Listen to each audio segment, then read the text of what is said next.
يعني اللسان يعجز عن انجازات هذا المدرب عندما يعني اعلن اعتزاله او قال ان هو سيكون غير موجود في مانشستر في الفتره القادمه. تحدث العالم كله عن هذا المدير الفني، والصحف لا تجد صحيفه ولا جريده ولا موقع الا تحدث عن السير أليكس فيرجسون. طبعا هو كان حدث كبير جدا اليوم اللي اعلن فيه اعتزاله بالنسبه لتدريب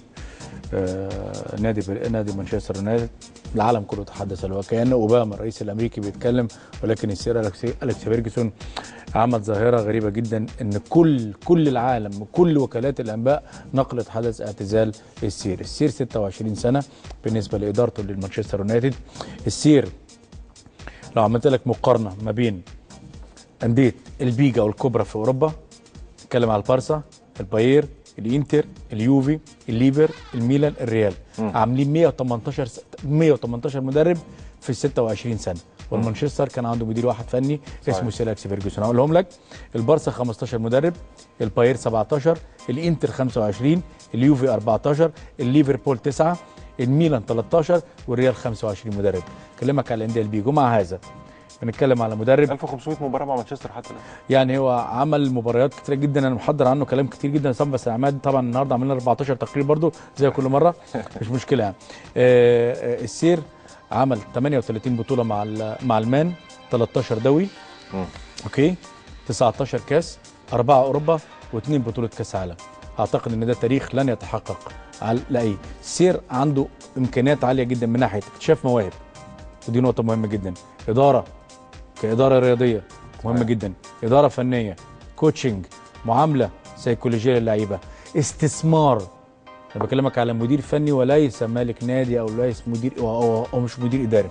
عشان كده أعتقد أن من سيخلف السير حتى لو كان ديفيد مويس اللي موجود من سنة 2002 ل 2013 في الايفرتون ولم يحقق بطولة، اعتقد الموضوع يبقى صعب جدا جدا جدا, جدا. وهتبقى مقارنة ظالمة لامور كتيرة جدا. صحيح السير لن يترك المان، هيكون هو زي ما يكون الايجنت بتاع الفرقة كلها، ولكن الادارة الفنية والكوتشنج هتبقى من اختصاص ليه ديفيد مويس؟ اولا اسكتلندي من جلاسكو، مواليد نفس المواليد بتاعه البلد اللي فيها السير. نعم. ثانيا هو كان يتنبأ له مستقبل كبير جدا عندما كان في الايفرتون في بدايه، وهو بيقول ان ده خليفتي في التدريب في الوقت الحالي.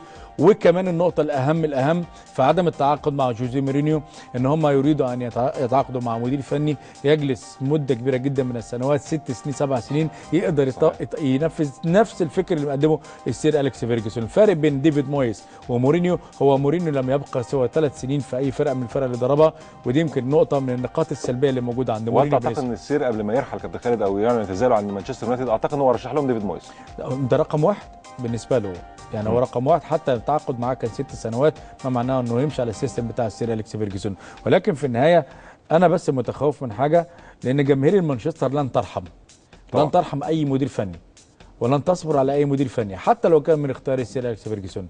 ملعب الاحلام اللي عمله السير او ملعب الاولد ترافورد اللي هو الاحلام، كان ملعب الاحلام للجماهير وملعب رعب للمنافسين، وده عمله السير أليكس فيرجسون. اتمنى ان ديفيد مويس يمشي على نفس النهج ونفس الخطوه، لكن الشخصيه غير الشخصيه، الامكانيات غير الامكانيات.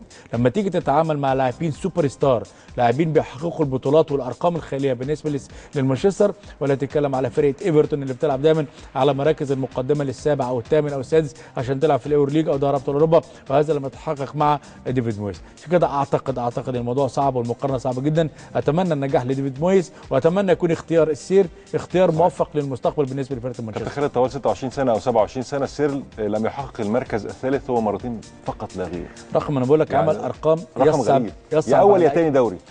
عمل ارقام يصعب على اي مدير فني. صحيح حتى لو جبنا اي مدير فني في الوقت الحالي، ارسن فينجر قعد 13 سنه في الارسنال، كسبان 3 بطولات فقط لا غير، فرق شاسع. بنتكلم على نصف المده، ولكن في نصف المده او المده الكامله اللي عملها 26 سنه من 13 سنه، الثاني عامل 38 بطوله، ما معناه انه رقم خيالي. قبليه كان في ابردين ليس هو سيلتيك وليس رينجرز، عمل معاهم 10 بطولات منهم كاس الاتحاد الاوروبي في فرقه ضعيفه، فرقه صغيره ما كانش عندها الامكانيات بتاعت سيلتيك ولا رينجرز. عشان كده بقول لك الامكانيات والشخصيه والموهبه والاداره موجوده عند السير أليكس فيرجسون.